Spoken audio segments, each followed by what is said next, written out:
Hello, everyone, and welcome to this week's Information Studies 650 lecture, Archives of Social Justice, a Call to Arms, question mark. Here are weekly topics and course objectives for this week. What is social justice? How does social justice relate to archival practices? Should archives be involved in social justice issues? And what role can archives play in promoting social justice? And we'll touch on each of our 5 course learning objectives for this week, looking at how social justice relates to different aspects of archival practice. So some of the different subjects that we've talked about this semester, talking about the social responsibilities and ethical obligations that archivists may have to be involved in social justice and to promote social justice issues. Of course, defining social justice and touching on the evolving views of social justice involvement within the archives profession and how that reflects some change in the ideas of what archives should document and reflects more of a desire to, at least by some archivists, document injustices in society more thoroughly with the hopes of helping people overcome marginalizations and exclusions and other disadvantages that they have historically endured. Okay, so we'll start by looking at some descriptions of social justice, some of the characteristics of social justice, some quotes here from the Duff article and the Wallace chapter. So the Duff quote here connects social justice to the idea of inequality of power, how those inequalities are manifested in institutions, including archives, and notes that social justice is always a process and can never be fully achieved. So even if they try their hardest, archives are not going to solve social justice, ever. And so social justice is going to be a part of archival consideration and, academic disagreements and articles and books and, all the things that kind of come with a profession, for the foreseeable future, which is why I think it's important to kind of tackle this topic and talk about how social justice, can impact archival practice.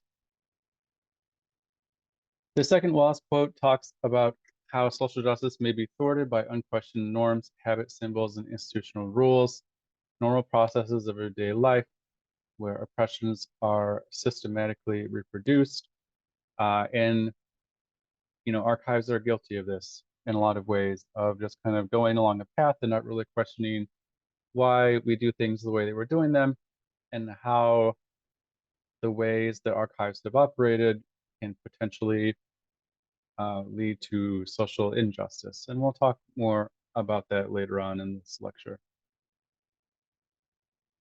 Okay, and then the second Wallace quote talks about how social justice can be measured essentially by how well people can participate and express themselves and express their experiences. And we will talk about participation in record-keeping decisions as a potential way that archives can work towards being more socially responsible institutions. So in some ways reflecting things that we touched on when we discussed personal archives, and we'll talk about personal archives this week, but we'll also connect this idea of participation to social justice and other aspects of archiving as well.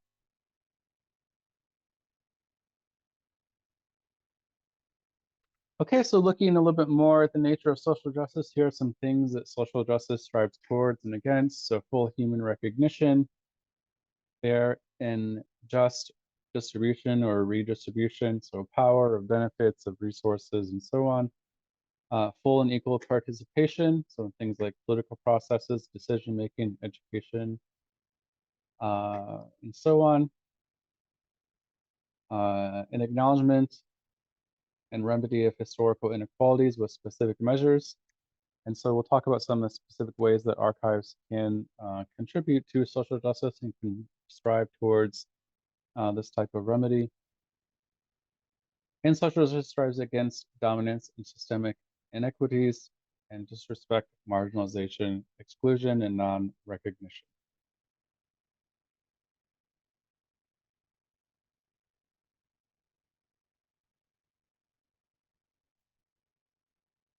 Okay, so we'll start by looking at some of the ways that archives can actually contribute to social injustice. So we all like to think of archives as being sort of the good guys and these humanitarian organizations that are helpful and help people find information and help researchers and are generally a social good. But some of our readings for this week would argue that in a lot of ways archives can actually be harmful to society and harmful to the concept of social justice, and can be supportive of systemic inequalities and marginalizations in society. So this is something that the Wallace chapter touches on page 278. So Wallace states that history and the reconstruction of the past serve as a powerful political instrument whereby the ideological reconstruction of the past through acts of selection, promotion, obliteration, and suppression enacts forgetting as much as remembering, shaping not only what societies choose to remember, but also what they choose to omit and forget. And you can connect that thought or those thoughts to the role that archives play in controlling knowledge and shaping what society knows.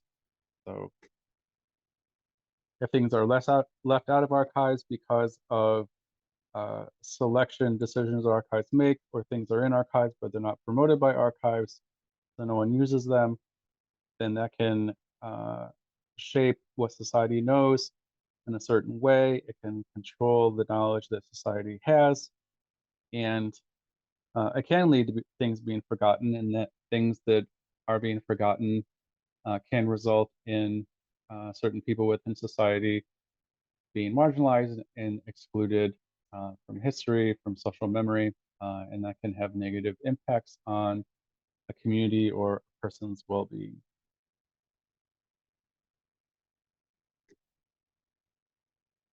Another thing that archives, at least historically, have tried to be wedded to that can contribute to social injustice is the idea of embracing neutrality as a possibility.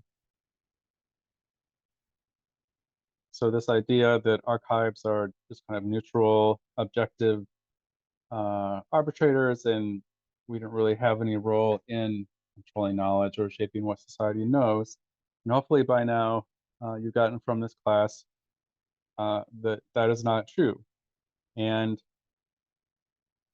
that archives throughout the process of working with records make value judgments and other record-keeping decisions that don't create a neutral or organic archives. And it's interesting that Wallace notes that social justice archiving is an attempt to balance a skewed and organic record-keeping regimen or practice or record-keeping choices made in the past. So actually hewing to this idea of neutrality as a possibility and saying, oh no, we don't shape or influence anything, has resulted in the conditions that social justice efforts now are meant to address. The Farrell article talks about how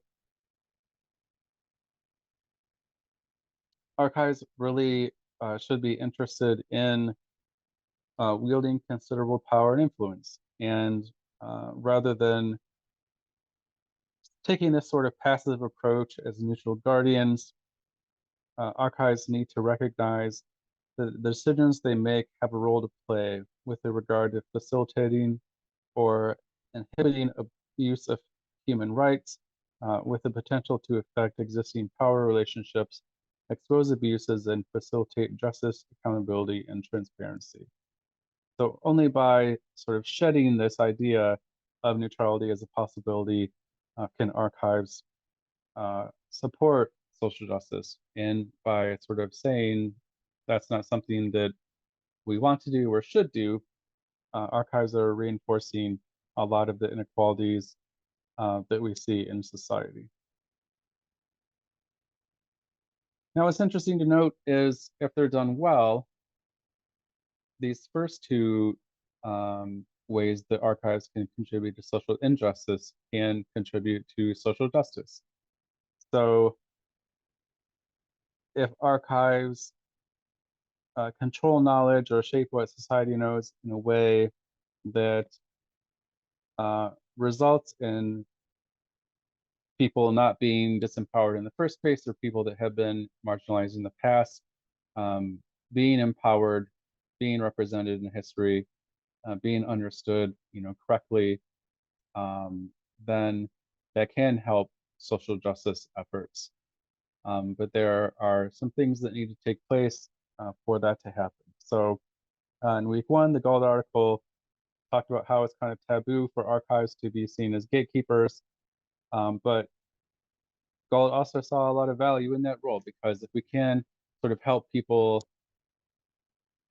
separate the wheat from the chaff and understand, what has happened in history, then that's a good thing, and it can be an important role that archives play. And I would argue that if archives again can do that in a responsible and ethical and I guess humanitarian manner, then that can certainly be supportive of social justice efforts.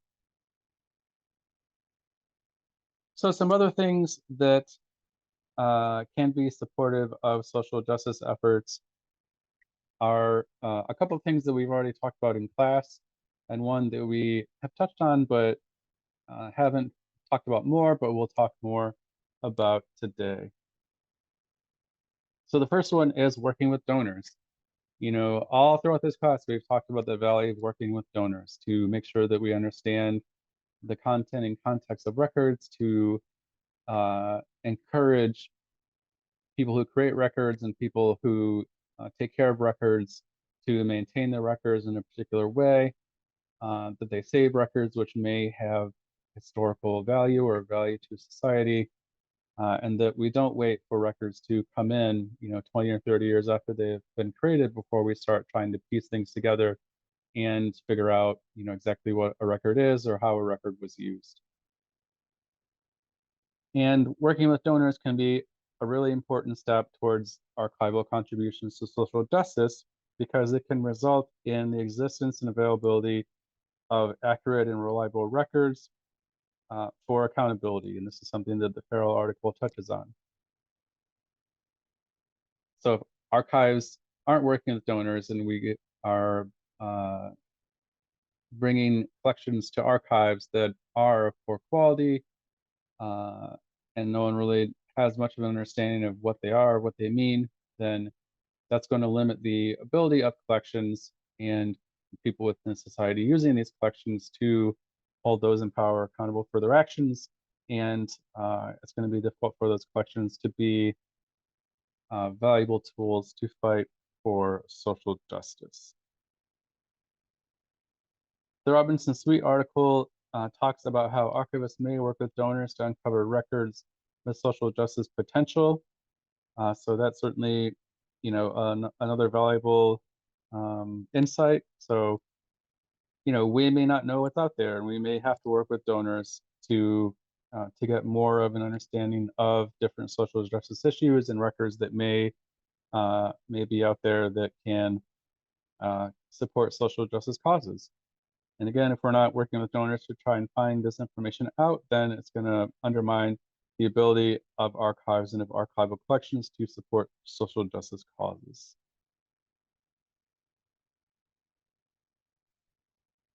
So next we have establishing value and trust.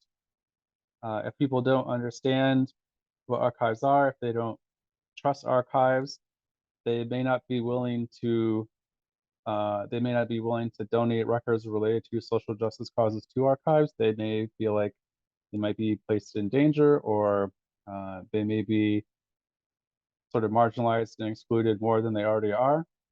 So, there has to be some kind of a trust before a donor is going to say, yes, here are the records that document abuses that I have endured or my community has endured, and I trust you to take care of them, right? That involves a relationship where an individual knows what archives are, trusts archives, believes that archives are going to act in an ethical and responsible manner, and that archives are going to be the best stewards for these records into the future. Having people trust and value archives can also be important for something that the Farrell article mentions as being an important part of social justice, which is archival advocacy for laws and regulations that promote accountability. If people who create records, whether they're corporations or government officials, don't really respect archives or think archives are important, or think that if they don't follow record keeping laws, they're not going to get in any trouble, then they're just not going to follow those laws, right? And they're going to destroy evidence of things that they've done in the past, and that can undermine the ability of records to be used for social justice purposes.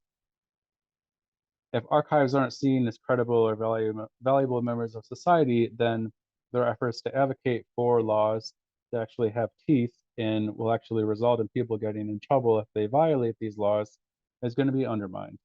If an archivist goes to a state legislature or to the United States Congress and says, well, we really want there to be tougher public records laws so that we can get the records that we should be getting, and that we can hold people accountable.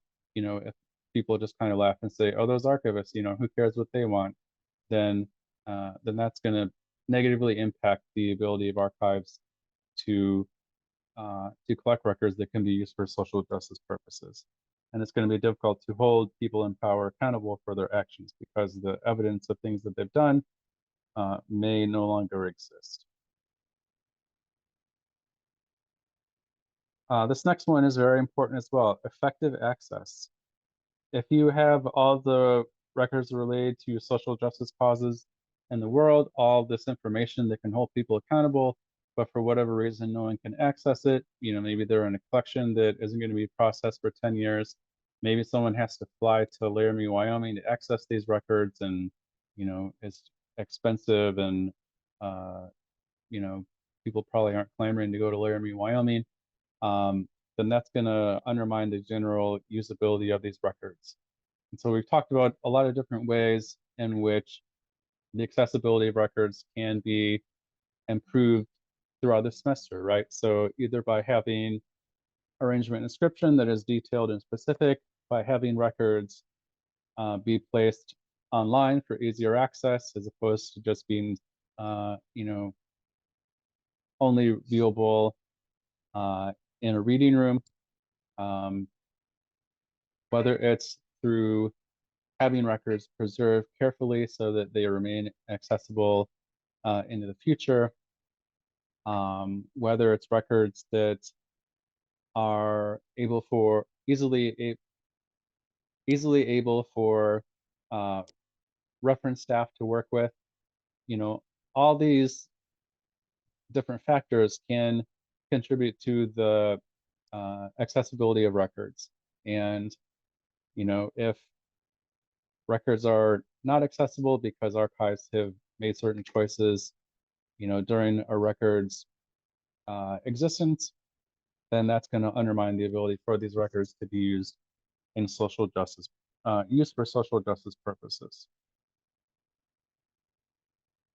The Robinson Sweet article talks about how there are oftentimes processes that come before reparations are made to different groups in society, and the article offers a few examples of that. And if that evidence is difficult to access and retrieve and use, then it's going to be difficult for these types of processes to take place and for social justice to occur. So the last one we'll talk about is something that we'll revisit later on in the lecture, but this idea of inviting participation. So here we get back to that Wallace quote, which I shared earlier, about having conditions in which a person can exercise one's capabilities and express one's experiences. And this can be done most directly when people are able to contribute their experiences and their capabilities by participating in record-keeping decisions that archives make. And so we'll talk about some of the different ways that this participation might look like. So, essentially to me, if you add all these things up, this is just archives doing their job well. Like, it's not an extraordinary thing. It's sort of like a baseline things that archives should be doing that just happen to be able to contribute to social justice. Like, no matter the reason, we should be working with donors. No matter the reason, we should be establishing value and trust. No matter the reason, we should be trying to provide the most effective access that we can. No matter the reason, we should be encouraging participation in record-keeping choices that we make. Simply because all these things together result in archival collections which are stronger and more useful, more credible, and that's our job, right, as archivists, is to do these things. So it's great that they contribute to social justice, but these are just things that archives should be doing, no matter what. So these aren't like extraordinary acts. These are pretty basic things that archives can do to contribute to social justice. You tend to think of social justice as protesting and carrying signs and all that, and that is kind of the vision of social justice that I think the Green article for this week is really wedded to. But at the end of the day, it's just archives doing their job and providing a strong foundation and a strong infrastructure for people to be able to use archival records in a way that supports social justice causes.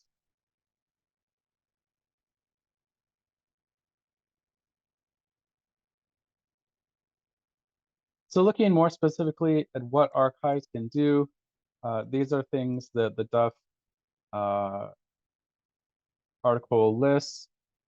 We're really going to focus on these last four here. So proactively enable participation in and access to the archive, be mindful of the exclusions, absences, and silence in the archive, and consider how these gaps can be remedied, understand how archives can facilitate restorative, reparative, transitional justice through protection, supplementation to and promotion of the record, and resist exclusions and marginalizations from archival institutions. So all these things are designed to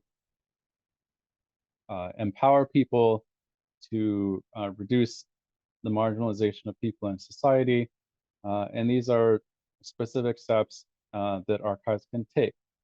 And a lot of these extend from some of the things that we just talked about as far as things that archives can do to support social justice. So, and we'll talk about that more as we kind of go through some of these different processes that archives engage in. Okay, so just to kind of connect these different acts that archives can engage in with some of the different subjects that we've talked about, and we'll go through these sort of one by one. But obviously, connection to our assess the ways in which different aspects of archival practice connect and relate to each other. So for the next good bit, we'll talk about how these different things that archives can do can be specifically associated with different archival processes. Okay, so the first thing that archives can do to support social justice that we'll discuss is proactively enable participation in and access to the archive. So anytime that archives say, rather than us having sole arbitrary power over record-keeping decisions surrounding records, and express an openness to other individuals, most likely those represented within the records themselves, to have some impact on those record-keeping decisions. Archives are sharing power, which of course aligns well with some of the definitions of social justice and some of the things that social justice strives for that we discussed earlier on in this lecture. So it's sharing the power that archives have as sole arbitrator over how records are arranged and described, how records are preserved, and so on, and creating more of a collaborative, participatory relationship in which people,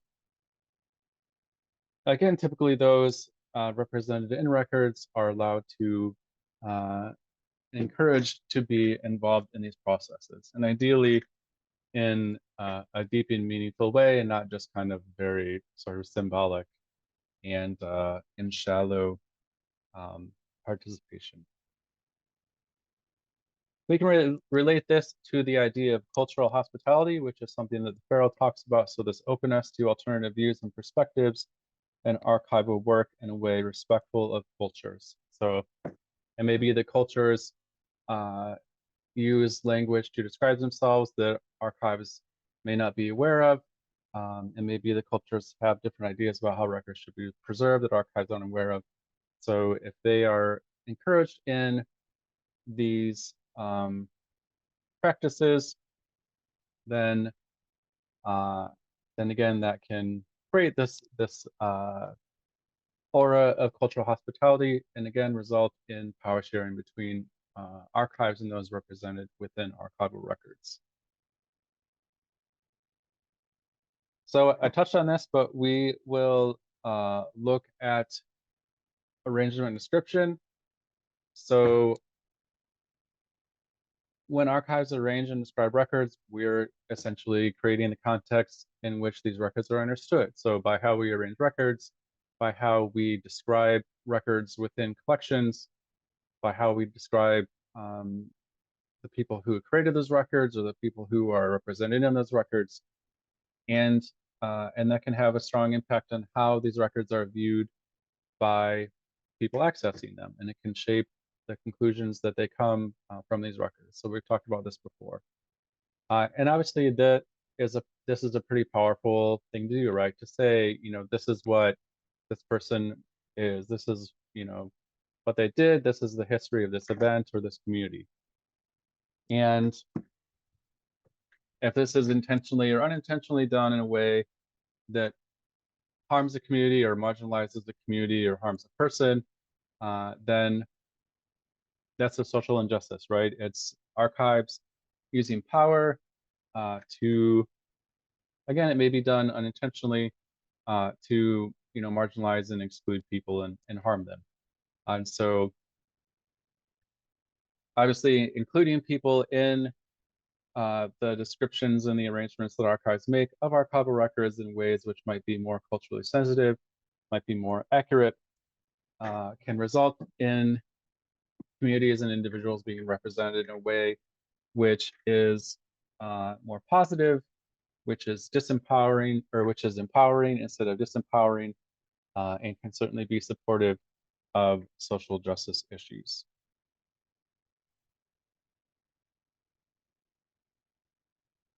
Okay, so next we'll talk about access. And this is something that our readings for legal and ethical issues focused on.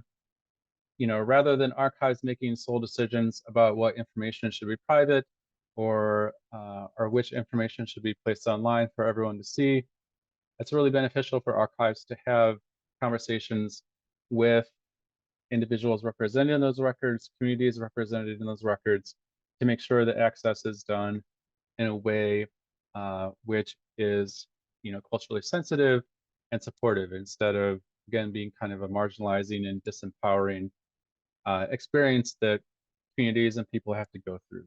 So if archives are thinking, hey, we want to digitize these oral histories or these recordings of, you know, certain cultural practices, and those practices are meant to just stay within the community and not necessarily be be presented to people outside of the community, then that can be harmful, right? It's sort of taking cultural property and saying, well, hey, everyone, come and look at the secret thing that a community would rather you not see.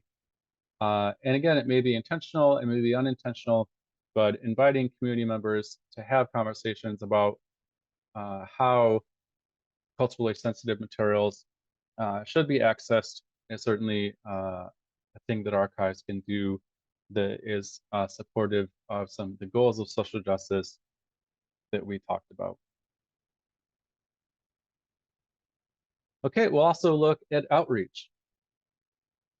If you as an archive are engaged in outreach that reaches out to everyone within a community or everyone, within a state or within a city, then that's going to encourage them to participate in Access Archives, right? And through that participation and through that access, they may learn more about their history. They may feel a sense of identity and community, and that can be empowering. And it can contribute to a sense of belonging and a sense of connectedness that people may not experience otherwise or experience to that degree. So obviously people aren't going to participate in Access Archives unless they know that archives exist and unless they are given a reason to want to come and see archives and work with archival records. And again, doing so can be a pretty positive and empowering thing. So we can definitely connect outreach to this idea of enabling participation and access to the archive as well.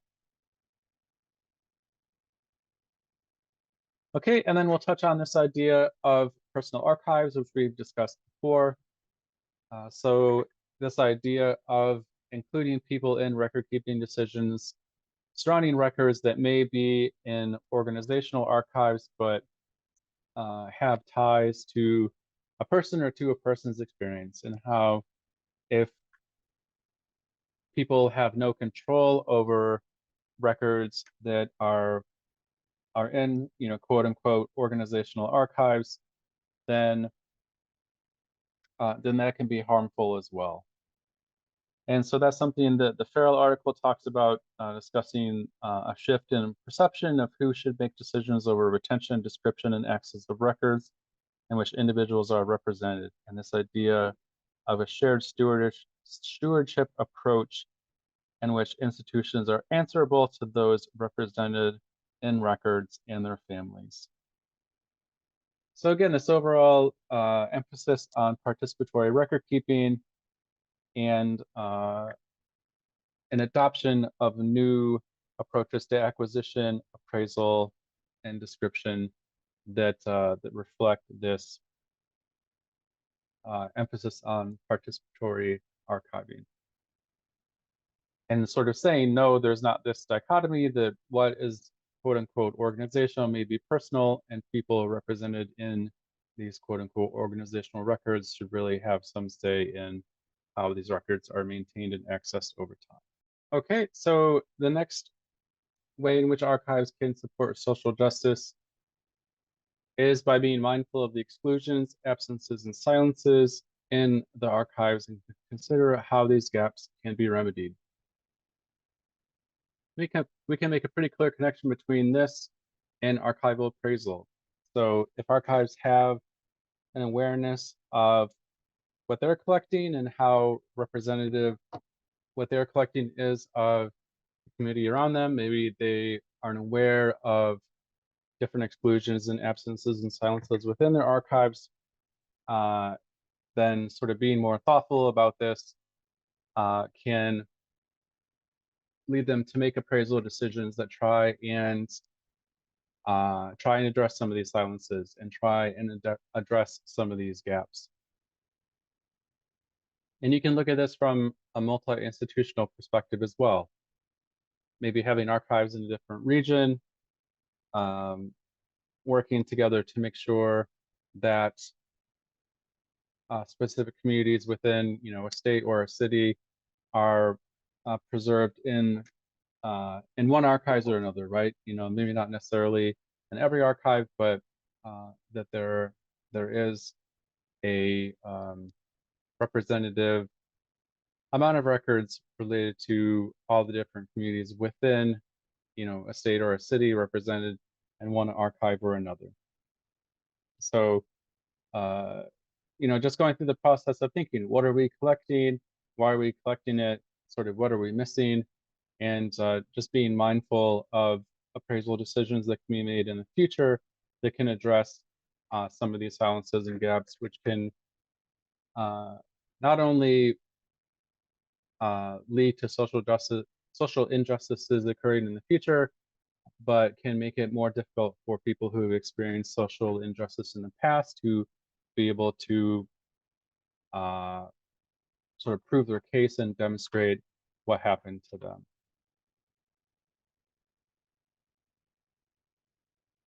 Okay, again, we can connect this to the idea of personal archives.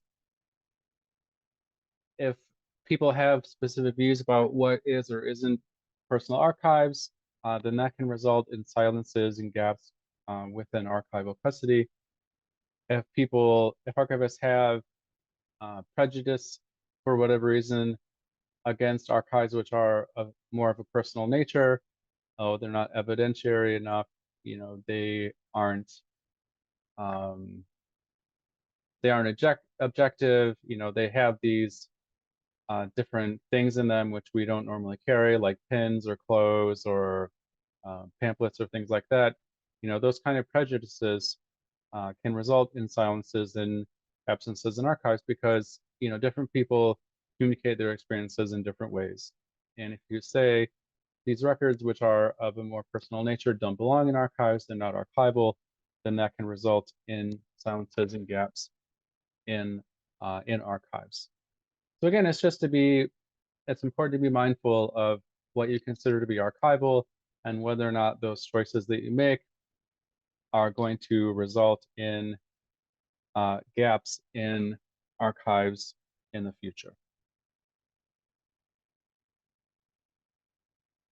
Okay, we'll also talk about understanding how archives can facilitate restorative, reparative, transitional justice through protection, supplementation to, and promotion of the record.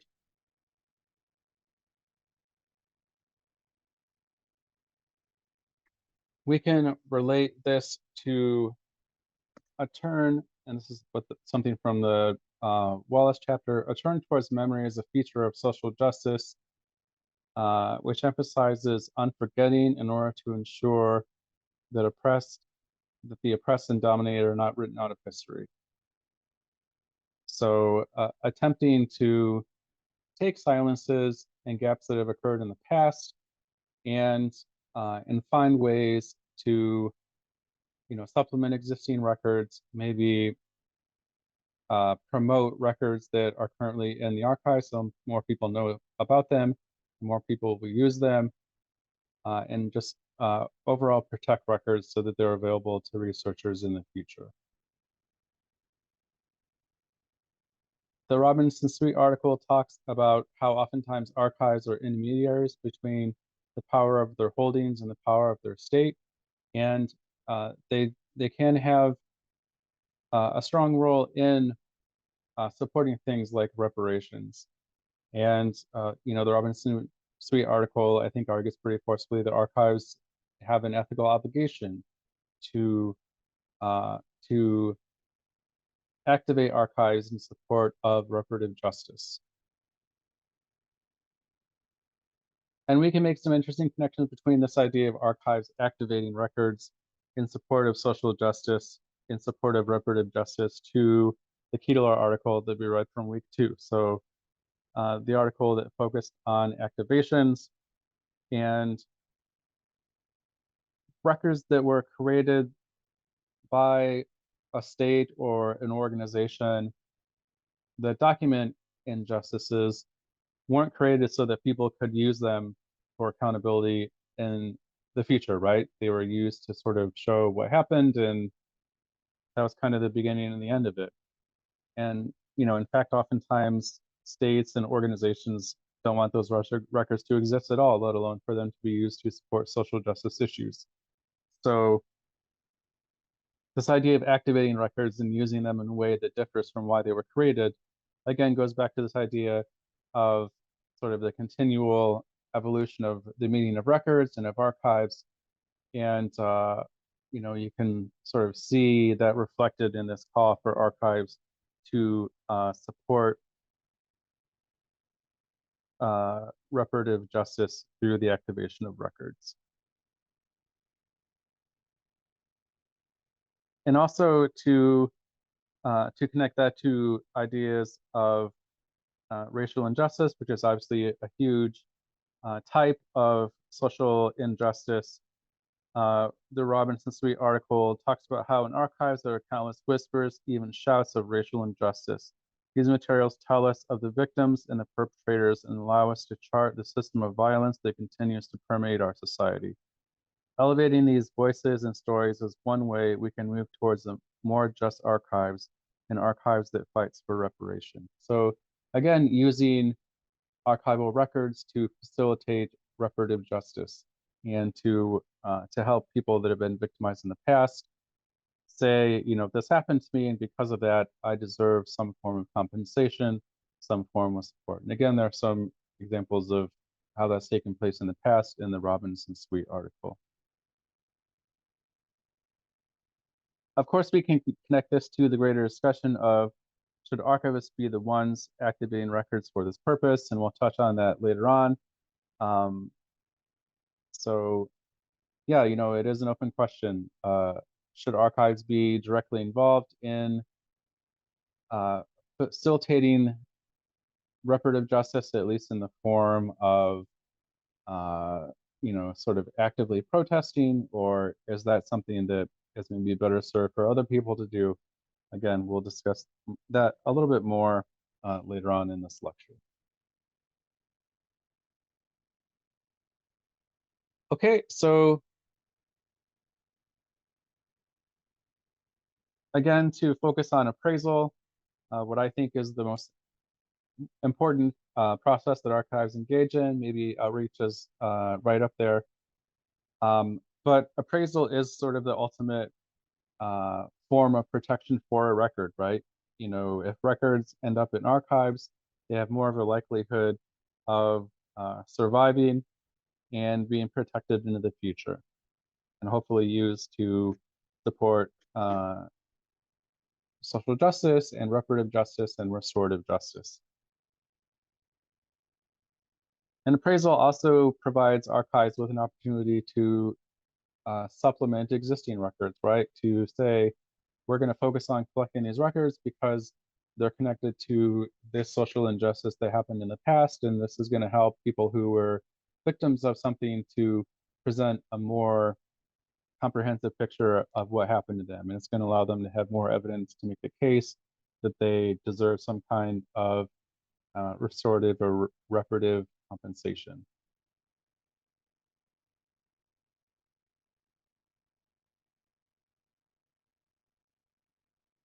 Next, we'll look at preservation. Obviously, preservation is closely tied to protecting records as well. The idea of keeping them safe in archives, the idea of preserving them into the future so that they can be used for the purposes of providing evidence of social injustices that have occurred. Pretty close association between the idea of protecting records and preservation actions that an archive carries out. And we can connect, especially the promotion of the record, to outreach, right? Unless people know that records exist that can be used to support social justice causes, they're probably pretty unlikely to activate them for that purpose, right? And so there just has to be a level of awareness by people who may have been impacted by social injustices in the past, that there are records in archives that ideally they will be able to use to make the case that, hey, this happened to me, this happened to my community, and because of that, I feel it's socially just for me or my community to receive some kind of compensation for what we've had to endure. But again, there just has to be some kind of awareness that these resources and these pieces of evidence exist, or no one is going to find them. And so it kind of goes back to archives knowing what they have and choosing to promote an awareness of records related to social injustices that have gone on in the past, or otherwise it's going to be difficult for this reparative process to take place.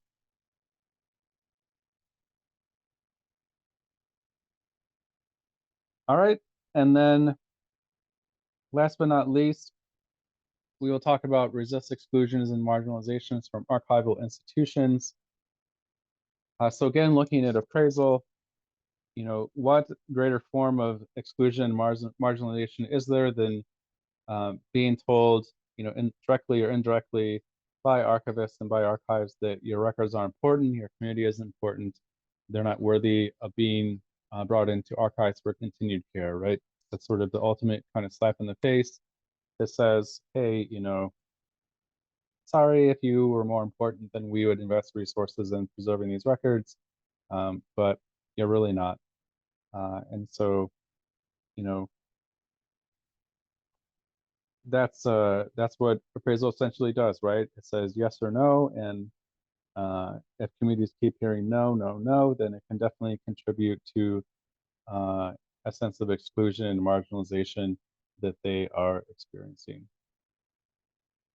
Looking at access as well, if records from a particular community are sort of constantly put on the back burner as far as processing or preservation priorities, and because of that they are less accessible, they're not put online for more community members to access, then that can result in marginalization and exclusion from archival institutions as well. And we can connect this to outreach also. If archives aren't reaching out to all members of society within a state or a city or a university and saying, we value, we want you to come and use our records. We feel like, you you can really make good use of the resources that we have to offer, then that is really a form of exclusion as well. Anytime you don't welcome someone in to use the resources that you have, you know, even if it's indirectly, you are excluding them, right? You're not making them aware of what you have. You're not inviting them to come and use a resource that some people may find, difficult to use or intimidating to use, and that can sort of further exclude and marginalize certain communities within society. Okay, so having talked about some of the ways that archives can contribute to social justice, it's important to consider some of the barriers to social justice involvement that archives can face. So a pretty big one is, or I guess, are corporate and state interests. Oftentimes the existence of materials that can support social justice are directly opposite to the interests of powerful people in society who don't want any form of accountability, who don't want things that they may have done in the past to be available for the public to use in order to pursue things like reparations or changes in power. So having these powerful forces aligned against archival involvement in social justice can be a pretty powerful barrier. Related to that is political considerations. If someone is powerful in society and you as an archive feel like if you sort of piss them off and sort of make an enemy for yourself, then that can have a lot of negative repercussions, especially when it comes to our next item here, a lack of resources. Oftentimes archives are dependent on particular stakeholders within a government, within an organization, within society to give archives the resources that it needs to survive. And if archives kind of anger the wrong people, then that can lead to a lack of resources that archives need to do their jobs. And just looking at something like participation, it sounds great, but just the infrastructure required to be able to collect and incorporate all the different perspectives of people that may be interested in sort of um, relevant to participating in record keeping decisions, it can be pretty daunting, and so that can take a lot of resources as well. Archives may also experience a lack of ability to advocate for greater accountability, so we may not have the punch or the influence to make changes to record-keeping laws or to advocate for changes to record-keeping laws that will result in more evidence and a higher quality evidence being available for archives and for the public. Archives may feel unsure of their role as members of society. So kind of getting back to this question of, should we really be involved in social justice efforts in the first place? Is that really our role as archivists to be engaged in this kind of thing?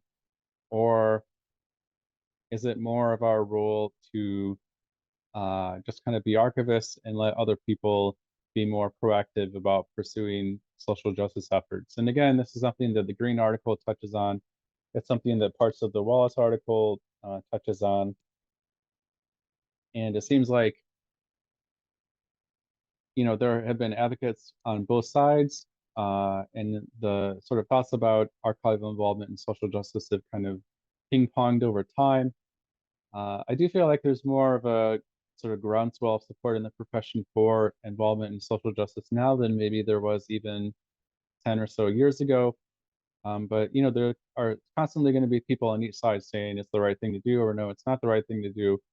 And also uh, relate to that uncertainty over how archives can really contribute or how archives should contribute to social justice. Is it our role to be an archive that just focuses on social justice issues, or is it our role to be an archive that has records related to social justice that we provide access to, and that's sort of the beginning and the end of it? What exactly should engagement with social justice issues look like? And according to the Green article for this week, archival involvement with social justice issues should really begin and end with the mission of the archives and the archives mission statement. And if it's the mission of the archives to be involved in social justice issues, then that's fine. But otherwise, archives should kind of stick to should stay in their lane and not risk alienating people uh, and uh, and resulting in people not really trusting archives or seeing archives as kind of this neutral force in society. And Green is concerned that that's going to result in certain perspectives being lost within archives simply because people of whatever political stripe don't trust the archives are going to kind of give them a fair shake. The way I interpret this statement isn't necessarily as constrictive as it might appear at first blush. Even within the concept of a mission statement, archives can have plenty of space to support social justice efforts, even without explicitly doing so. So as I talked about at the beginning of the lecture, in a lot of ways, archives can support social justice just by doing their jobs well. And I don't think any archive would argue that it's not their mission to do their job well, right? And at the very least, archives can work to support social justice just by working with donors and being seen as valuable and trustworthy and providing effective access and inviting participation. Like, these aren't wild and crazy things. It doesn't have to entail archivists sort of walking through the streets and waving signs. It doesn't even necessarily have to entail every archivist, you know, testifying before Congress to advocate for greater public records laws, can be pretty basic, and a lot of things that can be tied within an archive's mission statement pretty well. So yeah, definitely parts of the Green article that I disagree with. I think that he kind of misinterprets or kind of characterizes what archival engagement in social justice can look like or should look like, but I don't feel like the article is necessarily as constructive as it might appear at first glance. And it's also interesting to think about how different types of archives can be more or less capable of engaging in social justice efforts, sort of more overt social justice efforts. So things like corporate archives or governmental archives may have less room to engage in social justice efforts and social justice issues than things like academic archives or community archives, where there may be less political pressure or uh, or fewer barriers to involvement in social justice issues. So, especially with community archives, where community empowerment and community participation is at the forefront of community archiving, there's a ton of room for involvement in social justice issues. In corporate archives and governmental archives, where social justice may kind of run counter to the interests of corporations and governments, it may be more difficult for archives to engage in social justice issues and to say that social justice is a part of their mission. Academic archives are probably somewhere in the middle. And I think it's interesting to kind of to look at different stages or different levels of social justice awareness or activity that archives can engage in. So maybe you are at stage one, where your archive is actively collecting records related to social justice, among other types of records. Or maybe you're at stage two, where you are working on promoting or increasing access to social justice records held in an archive. So you're saying, hey, look, we have these records and we would really like you to use them, and this is what these records are all about. And then you have stage three, where you're only collecting records related to social justice, and you're not really concerned about records that are related to topics that don't have a strong connection to social justice efforts. And then you hit stage four, where you're using collected and or created records to pursue social justice goals. So you're sort of actively and strongly engaged in social justice efforts as an archive.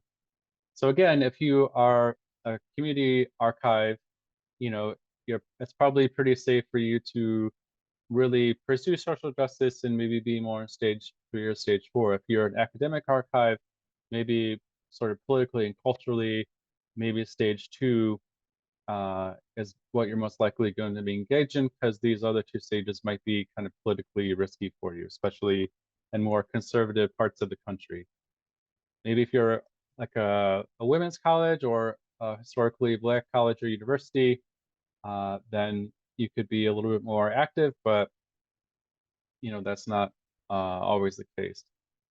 If you're a corporation or a governmental archive, maybe collecting social justice records is just kind of a part of a bunch of other things that you do, and you don't really promote records of social justice import specifically.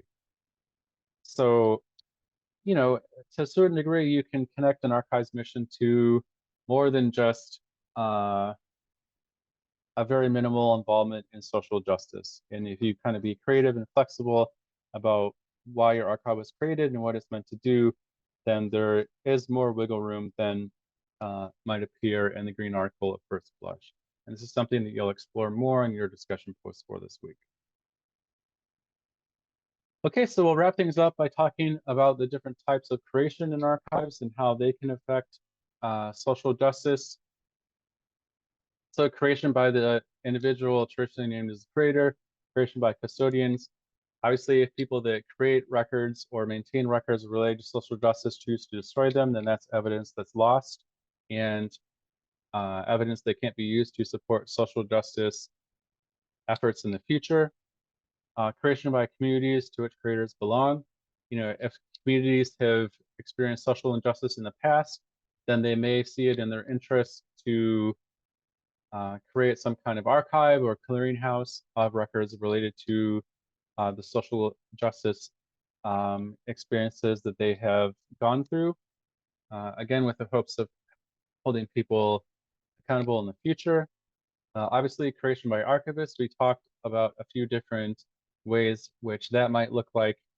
You know, if archives choose to engage in social justice issues, if they choose to attempt to address silences and gaps, if they choose to activate records to pursue reparations and restorative justice, you know, that's going to impact the types of collections that archives are presenting to researchers. And of course, creation by activators, you know, oftentimes it's researchers who are the ones who are finding this information, who may be in the best position to understand how it can be used.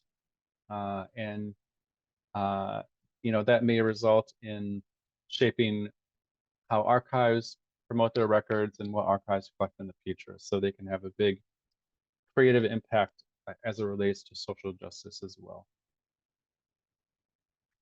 Okay, so we'll wrap things up there. Hopefully this lecture has helped you learn more about social justice, kind of some of the arguments behind social justice, and how